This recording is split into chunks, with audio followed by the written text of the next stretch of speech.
We all know what happens at Easter, right? We all know what happens at Easter. Jesus comes out of the tomb and then meets up with disciples here, there, and everywhere. He first meets up with the women and John, and then Peter and John come, and then later they go fishing, and he's on the beach. Of course, before that, he goes into a locked room and says peace to them, and then the next week goes in and answers Thomas, doubting Thomas.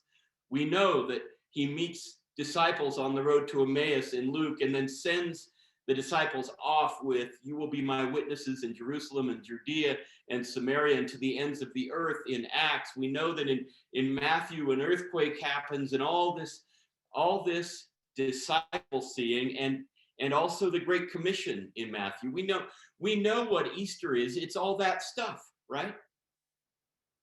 But then we come to Mark 16, and we end abruptly, as we've been talking about throughout this study, and it leaves us confused, even us, because we aren't in the ancient living room anymore. You and I have been talking about the ancient living room for 7 weeks. And in the ancient living room, they had never read Matthew. Never read Luke. They had never read John, because those were yet to come, a gleam in their author's eyes, right? But now we're in this living room. We're in this church and that home study and this small group and that Bible study, and we know the rest. And Mark seems to leave us wanting at first.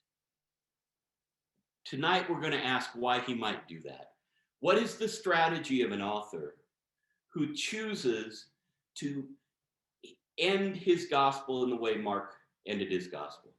What is the strategy of the author who surely had heard other resurrection stories by then? Paul tells how Jesus first appeared to the disciples, and then on and then on, then to more than 400 people, and then as to one untimely born, himself in 1 Corinthians 15. Paul wrote 15 years, 20 years before Mark. We know Mark knew resurrection stories. They were sitting on his table. Why did he not use them? Why did he leave it so brief? And the context, of course, in which we ask that question is an increasing and growing respect for this author and his narrator.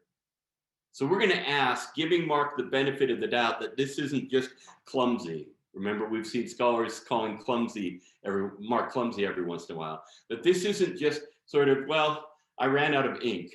That this is something designed and intended for his community, that the Holy Spirit also, in the magic of God's way of working, the Holy Spirit also intended somehow for us.